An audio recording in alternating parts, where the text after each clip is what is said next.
with them the day before, the day of, and there's a famous photo of them there it happened. And then after MLK's death, he really did emerge as one of the most visible civil rights leaders, perhaps the most visible civil rights leader in the ensuing decades there. As we take a look from the chopper at the procession that is now moving, it's about, what would you say, Gabby, about a 15-minute car ride? I would say about Leek and Sons? that sounds like it could be about right. Yeah, they'll head north over on Cottage Grove. Eventually, you know, that's where they'll really stay for the procession, and obviously going to be shut down there, and there'll be police presence around. So maybe stay away from that area just to give the respect to his family and friends, and to Reverend as he makes his way back to, yes, you know, where it really all started, where he really did most of his late work over at the Rainbow Push Coalition headquarters there in Kenwood. You can see one woman there on the bottom left of the screen. I wouldn't be surprised if everyone, or if a lot of folks do line Cottage Grove. It's pretty much a straight shot north from Leek and Sons. Yeah, you would turn left on 51st Street, right on South Drexel there, and then again a left on 50th if you really want to get into it. You know, really essentially it's going to be a straight shot there. Again, we have Saquon, who's standing by doing a great job giving us a report of what she's seeing here, you know, in front of Rainbow Push Coalition, where the hearse, Reverend Jesse Jackson, will end up. Say, any changes in the last couple minutes since we caught up with you? You know, we are totally on standby mode right now. I think, you know, we're just waiting for that procession to kind of come through, as you mentioned, along Cottage Grove Avenue. We do know, once again, as you guys have been saying, as I have been saying all morning, Drexel is going to be closed off here, as well as 50th Street, obviously.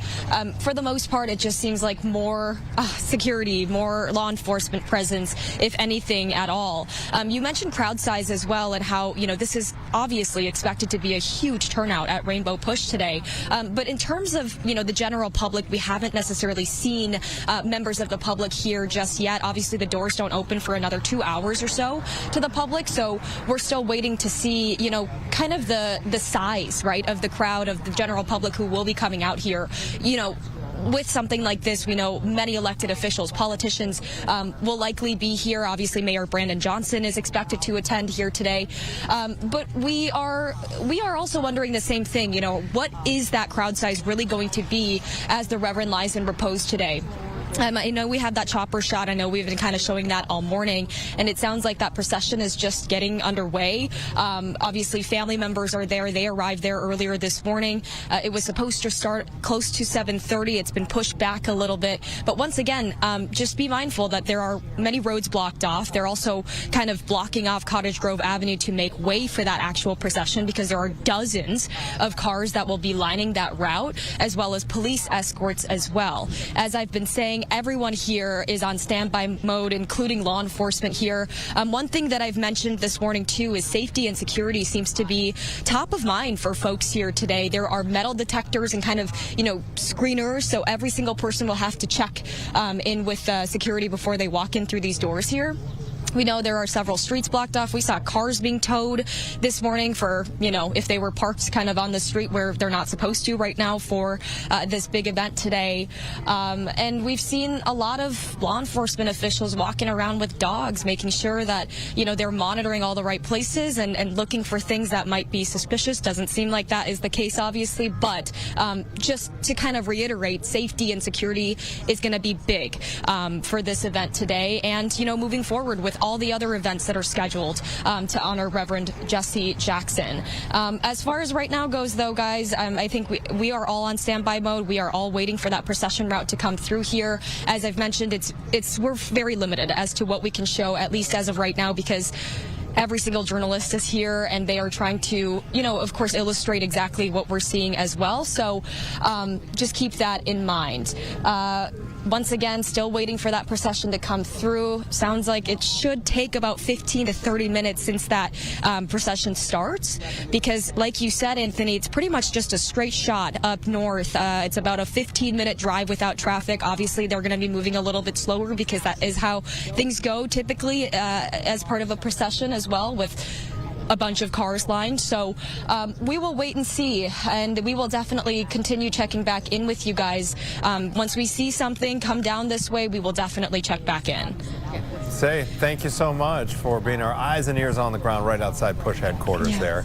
All right, we will be giving continuous coverage of that procession and the entire memorial service inside as people gather there to say their final goodbyes to Reverend Jackson. We want to check in with Caitlin, though. Say good morning to you. The sun it's is a nice shining. day. It is going to be a nice day. Temperatures are going to be pushing into the 40s today, so a warm up compared to yesterday. And then I think we're all looking forward to Friday when highs are going to be pushing into the upper 50s and low 60s in Chicagoland. Right now, though, satellite radar showing how quiet it is this morning. As Gabby mentioned, it is beautiful. It's bright. We got the blue sky, just a few fair weather clouds, quiet conditions expected for the entire day. From the weather department, temperatures right now are in the teens and 20s, looking at 18 degrees at Woodstock, but 27 from the lakefront to Midway, 30 in Joliet, 29 in Kankakee, 25 in Valpo. Here's your day planner. Temperatures right around 37 degrees by noon, 3 p.m. 42. So again, a pleasant day today. It's not going to be too windy. We don't have rain in the forecast, and we're all just looking forward to that nice warm up, that summer feel. That's going to be back tomorrow, really spring feel. But for us, I'll call it summer feel for your Friday. A full check is ahead. Okay, thank you very much, Caitlin. Appreciate it. 4 people are in the hospital after a shooting on the city's south side. It happened just after 7 o'clock last night near East Marquette Road and South Stony Island Avenue, right outside Jackson Park in the Woodlawn neighborhood. Police say multiple shooters got out of a car and opened fire. They are still investigating what led up to that shooting. Other news, one of 2 people sentenced in the 2014 Bali suitcase murder will be in a Chicago courtroom today. Tommy Schaefer was just released from prison in Indonesia for murdering the mother of his former girlfriend. Prosecutors say Schaefer and Heather Mack killed Sheila Von Wiesmack to gain access to a $1.5 million trust fund. Mack is now serving a 26-year prison sentence in Chicago.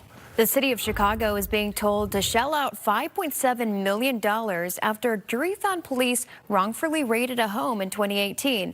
Prosecutors say members of Chicago SWAT teams forced their way into the Tate family's house, deploying flash grenades and pointing assault rifles even at children. Turns out they had the wrong address. The family's lawyers say the children's mother suffered a panic attack and their grandmother was forced outside in front of neighbors wearing only a T-shirt and underwear. There could be some movement today from state lawmakers in Springfield on the Bears Stadium project. Brian Jackson joins us with where things stand. Brian. The Revenue and Finance Committee is expected to discuss a last-minute addition to the mega projects bill regarding the Bears. On Wednesday, State Representative Cam Buckner filed an amendment to the Illinois Employment First Act outlining more tax breaks for the team. This would allow a 20-year property tax assessment freeze should they choose to build their stadium in Arlington Heights. As of right now, the bill is set for a hearing in a session that begins this morning at 10 a.m. Meanwhile, across state lines, Indiana lawmakers in the Senate are expected to approve and send a bill to Governor Mike Braun to build a new stadium in Hammond. The measure outlines a plan for financing construction. That hearing starts today around 12:30. The Bears have praised Indiana lawmakers, calling the bill's progress the most significant step forward in stadium planning efforts to date. But Illinois Governor J.B. Pritzker says it is not a confirmation that the team is moving to Indiana. Anthony? Okay. Very much, Brian. Appreciate it. People in Galewood, meantime, are talking about the future of the closed down Mars Candy Factory. Right now, the plan is to build 500 housing units on that site. But some are concerned about congestion there. During a meeting last night at Redeemer Church, neighbors proposed several alternatives here, including a state-of-the-art library, a Mars History Museum, a grocery store, and an indoor youth sports center. We love our community. We're Galewood. And for the Mars to have one time been a staple and now it's not, we got to make the most of that property. So that's why we're coming together. All right, Mars has not yet sold that property. 8:09, please stay with us. We're live following the procession for the late Reverend Jesse Jackson. You're seeing a live picture right now from Sky Fox. Services honoring him kicking off today. We'll have another update for you coming up right after this break. Yes, we got more weather coverage as well on the way. Looks like some blue skies to start our Thursday. Here's a quick look at your 7-day forecast. We'll be right back. you girls doing? We're doing all the heating, plumbing, and electric around here. All right, I know you girls know stuff, but let's leave it to our trusted local experts. Let's call Four Seasons. It's about time we figured it out. Whether it's heating, cooling, plumbing, electric, air duct cleaning, or generators, you can always trust Four Seasons. For all the right reasons, call 866-4 Seasons.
Content of this ad.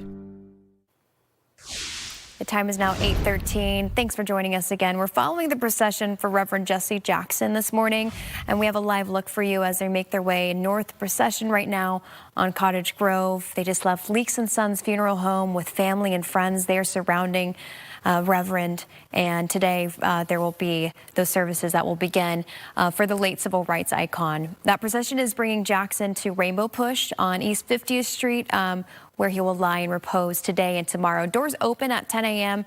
Our Saquon is there now. We'll check back in with her as soon as the procession arrives there. Reverend Jackson passed on February 17th at the age of 84. He had been battling a neurodegenerative disease. Anthony. Okay, thank you very much, Gabby. Appreciate it. Switching gears for a moment before we return to our coverage of the procession.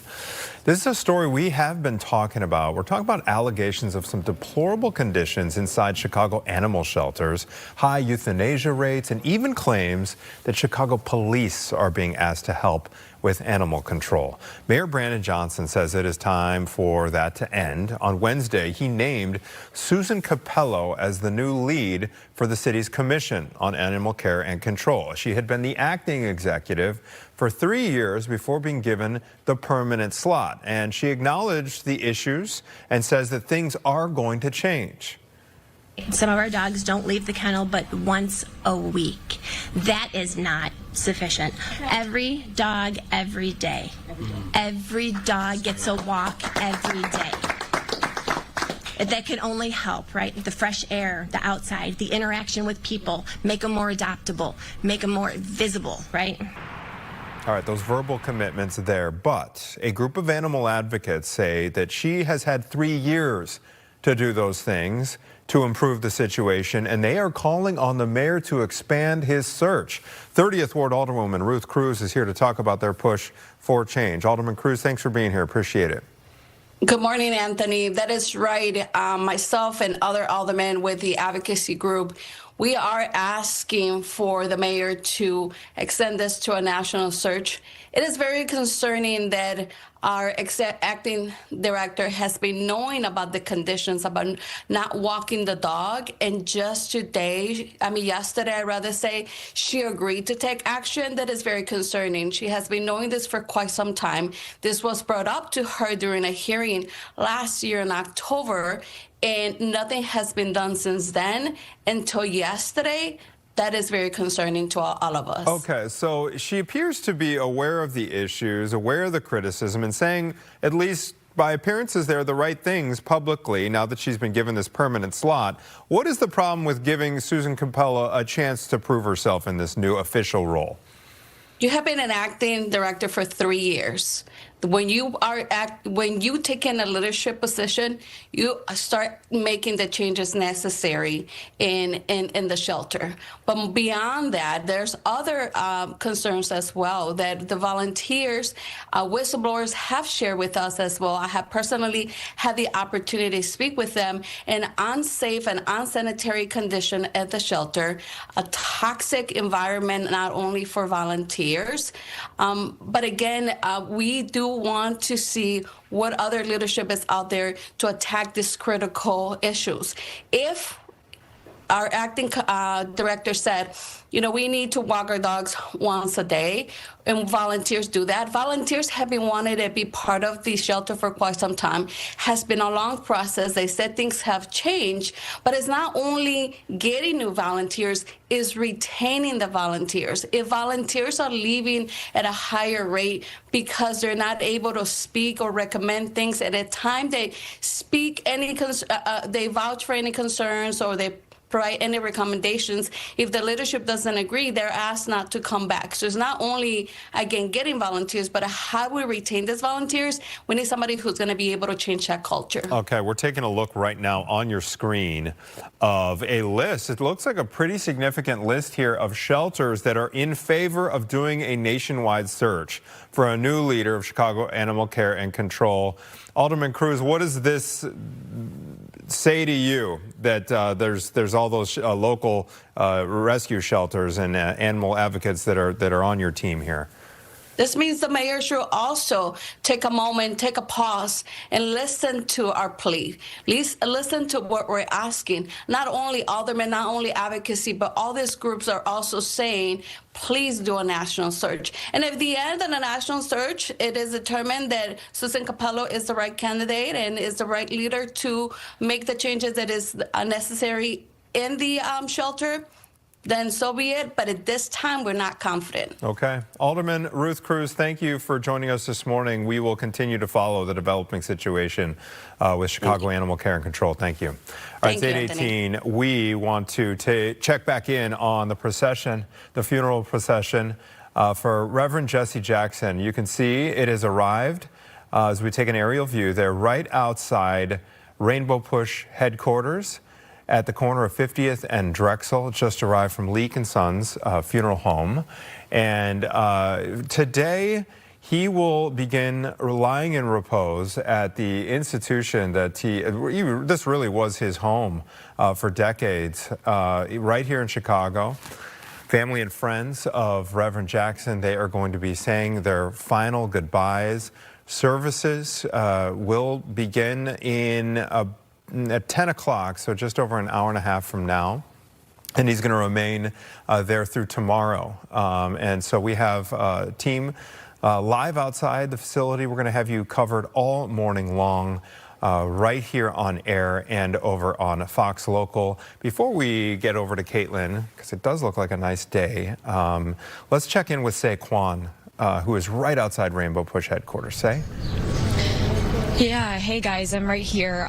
We just saw that procession arrive here to Rainbow Push, and we can see family here just outside right now. I think they're all kind of just waiting to go in. We have also learned that family will be having a private moment before the doors open up here today at Rainbow Push for the Lion Repose.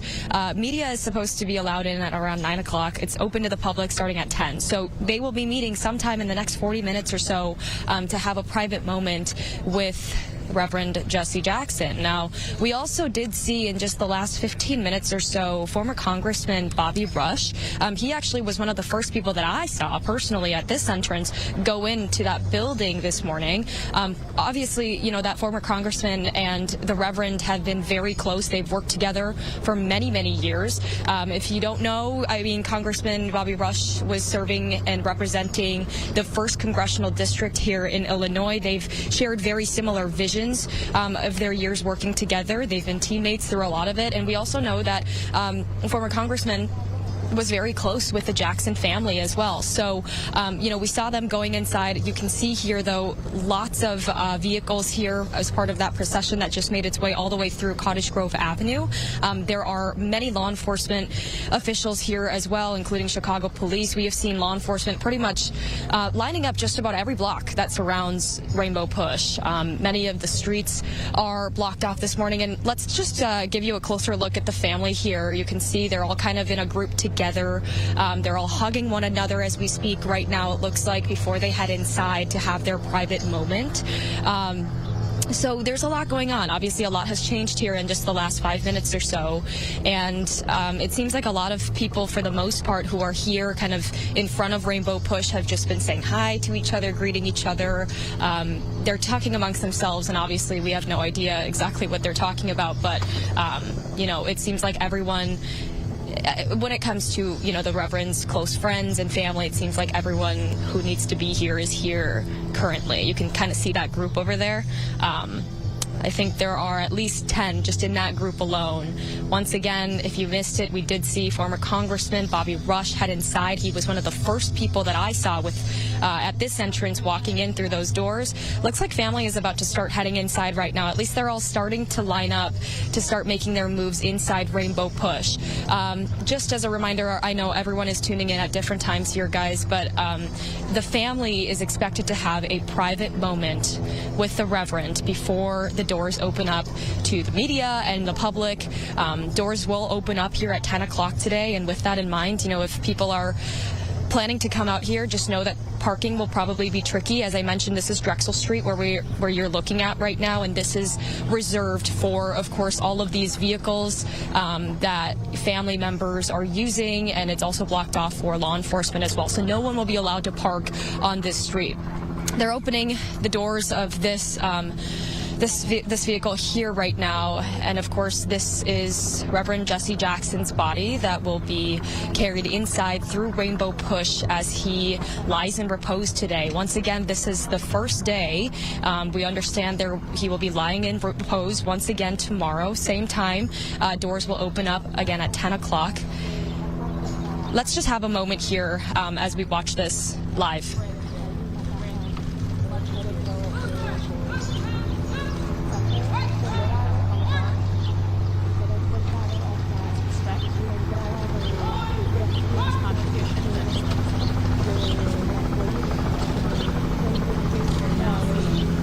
Okay, so they've gone through the procedures. They are walking in currently. Reverend Jesse Jackson's body is being carried into Rainbow Push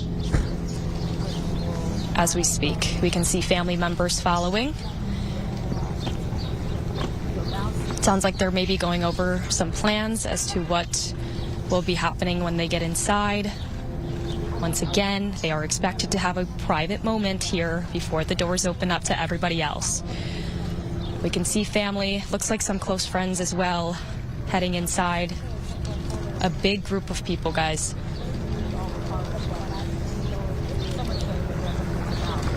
outside that are waiting to get in? How big is the crowd, would you say? It's once again still hard to tell. I would say, right now, for the most part, we're seeing family and close friends. Once again, as I've been saying all morning, we're pretty limited as to what we can show, but also at this point what we can see with so many cameras and journalists around us. But we haven't necessarily seen a bunch of members of the public quite yet, because the doors open up at 10 o'clock this morning. But I mean, it seems like there are some people kind of walking around and just kind of taking a moment. I think everyone is starting to kind of accept all of this and take a moment for themselves too. We've seen some people just kind of standing there in silence. So we expect to see more of that as this really does get underway here, guys. Yeah, I think it is. That's absolutely right on the nose. You let the moment breathe a little bit, kind of feel the weight of the moment. This is a leader that, I mean, if you think about all the decades that spanned his career from when things were segregated back in the 60s all the way to the digital age here, and he was at the forefront of all these moral and political conversations and civil rights conversations in the ensuing years. We will continue to bring you all the latest from Rainbow Push as the morning continues. But for now, we want to send things over to Gabriela Primus, who is joined by a special guest. Thank you, Anthony. 7 years ago this month, Anjanette Young's life changed forever when police broke into her apartment with guns drawn. They had a faulty warrant and incorrect information, and today Anjanette is telling her story about what happened in her new book, Past the Pain. Anjanette, thank you so much for joining us. I know you and I have spoke before. You have a very powerful story, to give people, kind of give it away, but you've turned into an advocate now. But for folks who don't know, do you mind sharing a little bit of what happened to you? Sure. Thank you, Gabby, for having me here today. So back in February of 2019, the Chicago Police Department raided my home. They had bad information, and so they burst in, and I was completely naked at the time because I had just gotten home from work and was undressing. And they handcuffed me while I was naked and went through my home with a search warrant, only to find out that they had the wrong place. You had to revisit that, obviously, in order to write Past the Pain, which has such a powerful cover, too. I've told you that before. What was that like? Did it help you actually move forward, being able to put this pen to paper and share your story? Absolutely. So writing this book and over the last 7 years, being an advocate for myself and for others has absolutely been a part of my healing journey. There were moments where it was really hard to relive those moments, to get things accurate in the book. And then the editing process is also hard because you have to continue to go over certain moments and certain parts to get it just right. Obviously, this is a crazy circumstance, really, and this doesn't happen to everyone, but people do face traumatic moments in their life. For someone at home who's watching, maybe they know someone else, is this a good book for someone who might have faced something in their life and they're looking to move forward? Absolutely. So in this book, I talk about what it means to heal from trauma. So their trauma may not be the same as mine. It may not be police violence. It could be sexual assault. It could be domestic violence. It could be a number of things. And so in the book, I talk about tangible ways that you can actually practice mindfulness and seek a therapist and finding community, finding your spiritual walk or defining your spiritual walk as ways that you could heal from trauma. I want to ask you, because the last time we chatted, you, correct me if I'm wrong, you were on your way to help support the Tate family. Yes. We've been talking about them this morning. There's been an update, with their case. What do you think now that this has been, kind of not really resolved, but, there's been an update? Are you still in contact with them, advocating for others who have had similar circumstances happen to them? Yes. So I've had an amazing opportunity to sit and hold their hand and actually walk through this process with the Tate family, as well as other families. And so that also is a part of my healing journey, the opportunity to be able to share that lived experience with someone else and help them through their process. And so I'm grateful that the Tate family has now have some sort of justice and resolution because their case happened in 2018. But it's also where I now will be working with other families who still have open cases with the city of Chicago. And again, we're not just talking about this circumstances. It seems like you're an advocate just for anyone who maybe felt like they've lost their voice or they're embarrassed to, revisit what happened, embarrassed to find justice because they don't want to relive these moments or have it out there publicly. What's your last message, I guess, to people who need to make that change and really step forward? I would like to highlight my I Am Her Foundation, because with that foundation, we are supporting women and girls who have experienced any type of trauma. And so I am happy that I'm able to use that platform to help others. And then I would say we have our annual fundraiser coming up March 21st here in the city of Chicago, and we're looking to raise $25,000 to expand our therapy program, because we actually pay for therapy services for women and girls who have experienced trauma. Anjanette Young, thank you so much for coming in. Past the Pain is your book, and I believe you can find it anywhere books are sold, correct? Yes. Very nice. Thank you for coming in. Caitlin, you are on standby. It's a nice sunny day outside. What do we have cooking for the rest of the week? Beautiful today. Mostly sunny skies. As you just mentioned, Gabby, it is going to be a nice one. Temperatures pushing into the 40s today, but how about the 60s? Tomorrow, upper 50s and low 60s are expected throughout Chicagoland. Then this weekend, the winter is back for us. I'll explain with your full forecast coming up. Stay with us.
The content of this ad. Welcome back on your Friday Eve, 8:33 right now, and you can see the sun shining. Yeah, I like you that. See it through the skyscrapers. I like here. that.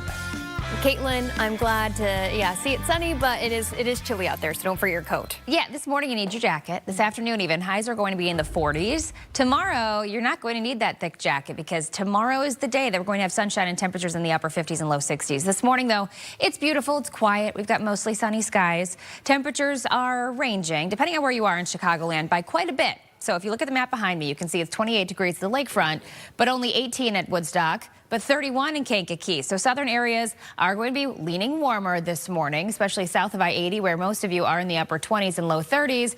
But north of the city, that's where you are in the upper teens to mid 20s. Here's your futurecast as I take you through the day. As mentioned, highs are going to be in the low 40s. This is 4:15, and I'm seeing a 42 at the lakefront, 43 at O'Hare. Mostly sunny skies through the day. It's going to be a calm and quiet day. And then tomorrow we are all about the heat, but also the gusty wind. Tomorrow is going to be a gusty day, but the temperatures are going to be phenomenal. So let's time it out. Lunchtime hour on your Friday. It's sunny and temperatures are ranging in the low to mid 50s. 2:45 and we're seeing the 60s appear. In fact, some of us could be in the mid to upper 60s southwest of the city. And then we get into the evening hours. 6:15, temperatures in the mid to upper 50s, but these warm temperatures not sticking around. As we head into the weekend, we're dropping down into the 30s, and we have the chance for a little bit of wintry precipitation, not only on Saturday afternoon, but also Sunday. Next week, the chance for some wet weather. But what about the temperature? I'll show you on your full 70 forecast ahead. Okay, we'll see you very shortly. Caitlin, thank you so much. Services honoring Reverend Jesse Jackson begin today at Rainbow Push headquarters on East 50th. The procession just arrived. We've been getting live updates from our Saquon, who's been live in front of the Rainbow Push Coalition headquarters all morning long. Say, what have we missed here in the last few minutes since we talked to you last? Well, you know, I can say right now, just being outside of Rainbow Push, the line has grown significantly since the last time we checked in, maybe about 15 minutes or so. And guys, we're just going to be showing you this because obviously there are some media members here, lots of journalists here who are trying to make sure that they can illustrate kind of the same thing that I'm trying to do right now. But you can see this whole group of people that you're seeing right now through our camera. That is a line of the general public. So they are here. The doors don't open up until 10 o'clock this morning, but this line has been growing by the minute. You know, these people just started arriving maybe again in the last 15 minutes or so, but keep in mind that there are barricades almost that are set up right now so that no one can cross onto the other side of Drexel Street basically to get inside. So they're going to be waiting there for quite some time here before those doors open back up. We also know every single person that's in this line right now will have to walk through these metal detectors and security screeners if they want to get inside Rainbow Push. I've been kind of talking about that all throughout the morning, that for these folks here out at Rainbow Push, safety and security seems to be absolute top of mind. I mean, we're talking about a massive event with a huge turnout expected from family and friends, which we just saw, you know, going inside Rainbow Push, but also elected officials. So this is going to be a very heavily secured event. I also do want to mention that the family right now is having kind of a private moment with the Reverend before those doors open up to members of the media, but also the public. And then the doors will open up in the next 30 minutes or so. For media members. So, of course, you know, that's something we're on watch for right now. Obviously, as you mentioned, that procession has arrived at this point. We saw that procession move through Cottage Grove Avenue. We saw family members kind of hugging one another, talking amongst each other. And, you know, right now I can tell you we just saw police put up extra barricades here on Drexel to make sure that this area is blocked off to everyone else except, you know, of course, family members, which they've already arrived at this point. So that's what we're seeing right now. There's a huge law enforcement presence just around every block that surrounds Rainbow Push. So that's what we're seeing here right now. We know that this procession did start a little bit later than anticipated. It was scheduled to start, I think, around 7:30, but it did get underway just a little before 8 o'clock this morning. So once again, family having a private moment right now. We also saw former Congressman Bobby Rush enter Rainbow Push this morning as well. In fact, he was maybe one of the first people I saw walking in through these doors. Reverend Jesse Jackson was honored by the Air Force Academy High School Honor Guard, as his body was being carried inside Rainbow Push. Guys, I'll toss things back to you for now, and we'll check back in soon. Thank you, Say. And it almost makes you emotional to think that the family is having that time with Reverend right now. And that line's going to be growing and growing. I wouldn't be surprised if there was just a steady stream all day today, all day tomorrow, as thousands potentially could descend upon the south side for that. We will check in with Say again in just a moment. But another headline, yesterday we broke the story that Waymo is coming to Chicago. Now the question is, what comes next? Well, we're going to be talking with an expert about whether they're really safe if they're built for a place like Chicago and the roadblocks ahead of their official rollout.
Of this ad. Welcome back. After months of rumors, Waymo says it's rolling out its self-driving taxis right here in the Windy City. But for now, it's keeping workers behind the wheel, okay, human beings. Landon Campbell's a tech investor. He's the author of LandonsLoop.com, and he joins us to talk about next steps and maybe address some of our safety concerns. We're not used to seeing these on Chicago streets. Landon, good morning. Thanks for being here.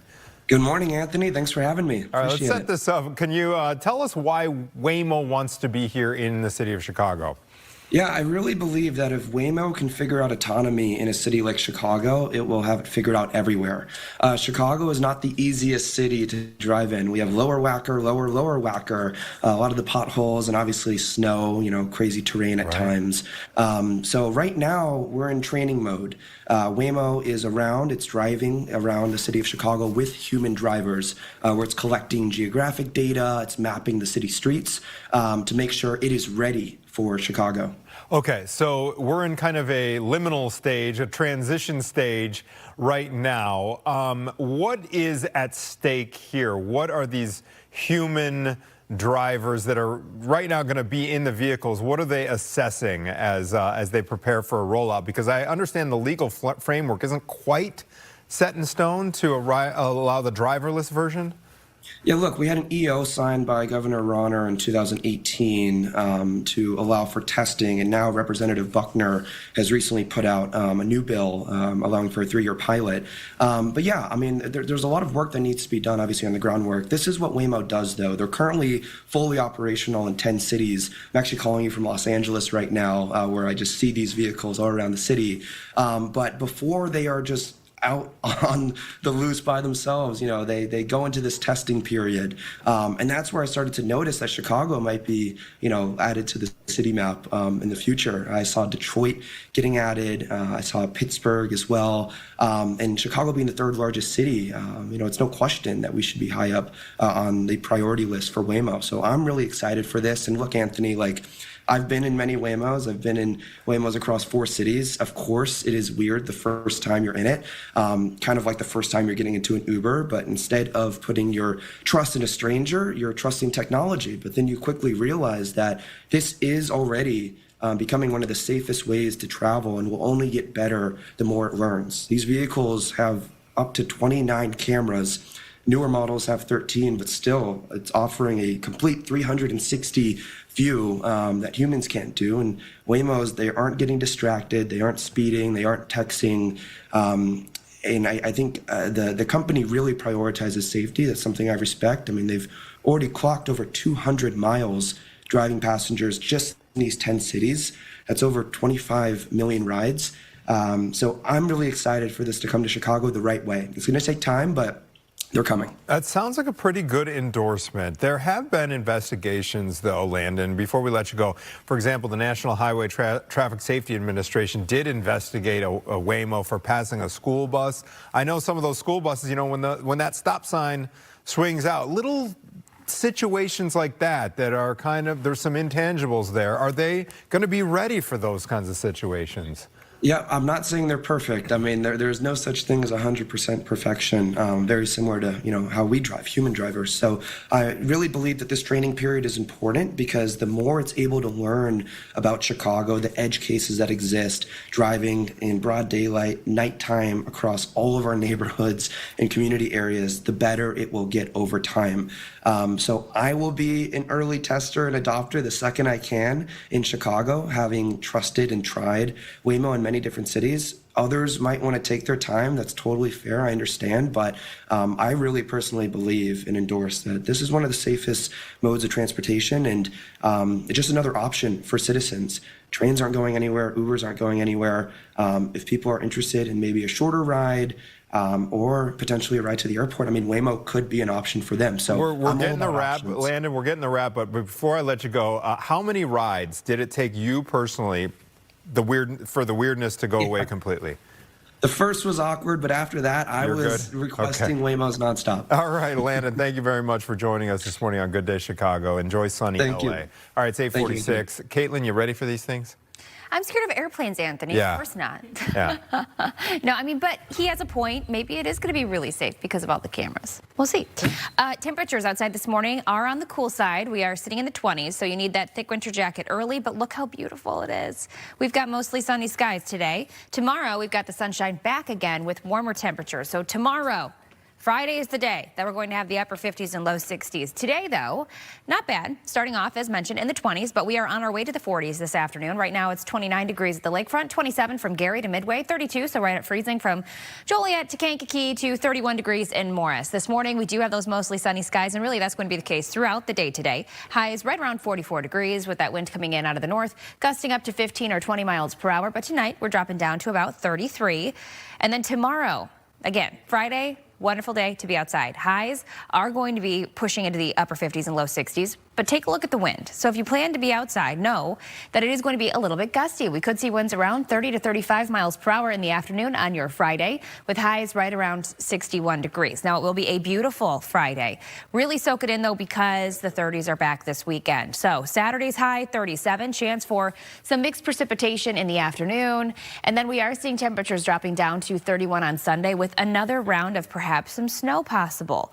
As we head into early next week, temperatures starting off on Monday around 34, and then we're up to 44 degrees on Tuesday with a chance for some rain. Wednesday, 47 degrees as our high. So temperatures are a little more on the mild side Tuesday and Wednesday.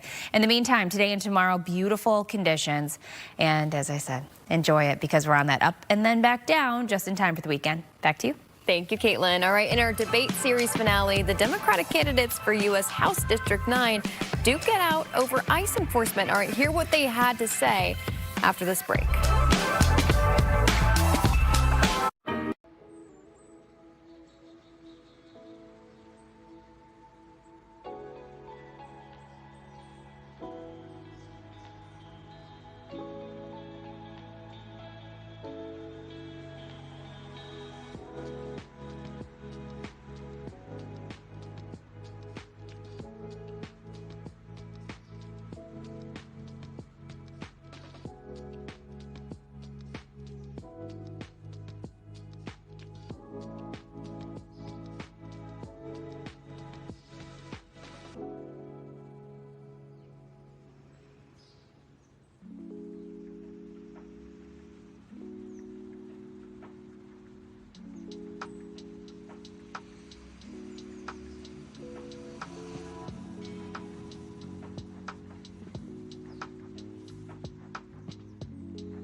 Fox Local.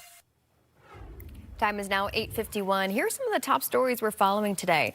Services have begun for the late civil rights icon, Reverend Jesse Jackson. Here's a live look right now, or an earlier look right in front of the Rainbow Push Coalition. He will lie in repose today and tomorrow at Rainbow Push on East 50th. Doors open at 10 a.m. Reverend Jackson passed on February 17th at the age of 84. He had been battling a neurodegenerative disease. One of two people sentenced in the 2014 Bali suitcase murder will be in a Chicago courtroom today. Tommy Schaefer was just released from prison in Indonesia for murdering the mother of his former girlfriend. Prosecutors say Schaefer and Heather Mack killed Sheila Vaughn Wise Mack to gain access to a $1.5 million trust fund.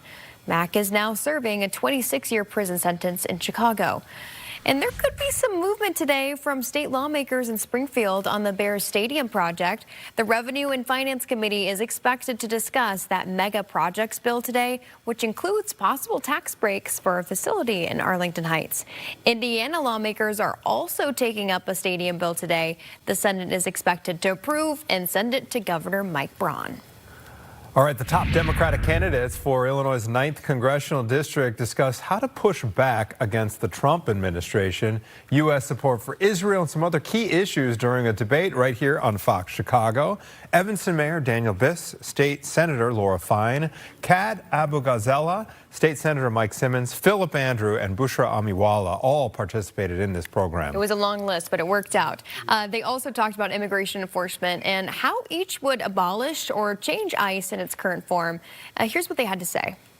Just about a month ago, I filed a piece of legislation in Springfield, and this legislation says that if you were hired under Trump's reign of terror, and this reign of terror happens to be these officers who are killing people in our streets. I mean, we have young children in Minnesota who are now growing up without their mother. We have a mother who's going to age without her son because Trump's army murdered them in our streets. My legislation says that they cannot be law enforcement officers here in the state of Illinois. Because what we should not have is a military-style enforcement of borders. It does not make sense to have this army marauding around the interior of our country, allegedly doing immigration enforcement. By the way, what they're doing basically has nothing to do with immigration. It has to do with authoritarian power and control and domination and brutality. And so we have to have a humane, reasonable way to do border enforcement that's not about violence and it's not about terror. And ICE cannot be any part of it. So we need to, first off, abolish and prosecute ICE and DHS. And we return DHS's responsibilities to the Departments of Justice, State, of Treasury, of Transportation, all of these responsibilities that were taken from those departments, we return them there, and we build an immigration system similar to what we had before ICE, but even better with more federal workers. We need to fully abolish and prosecute ICE. We need to repeal the Patriot Act. We need to lift refugee caps, and we need to offer complete amnesty and citizenship to any immigrant here who has not committed a violent crime. I'm part of a new generation of people running for office who's going to bring new blood and new energy to this issue. And the reality is that we need a pathway to citizenship for everyone that is in our country, including undocumented immigrants. We need to abolish ICE. I've said that publicly. That's part of my platform. And we need to increase the number of refugees that we resettle in the United States, like my dad, particularly when political violence is on the rise around the world right now. We need to be giving temporary protected status and pathways to people who are fleeing persecution the way America always has done.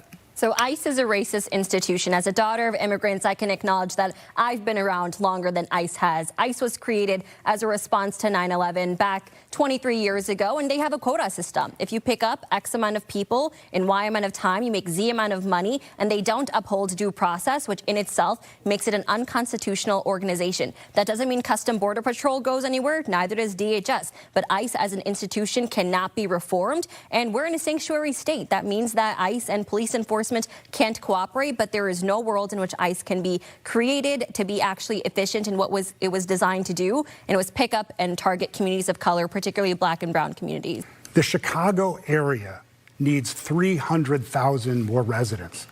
That's the reality. We need a federal system that brings a coherent, compassionate approach to immigration, and with that is an enforcement authority. I literally worked with ICE over the course of my career to target those that were a threat to national security, terrorists, and to remove dangerous people from the streets.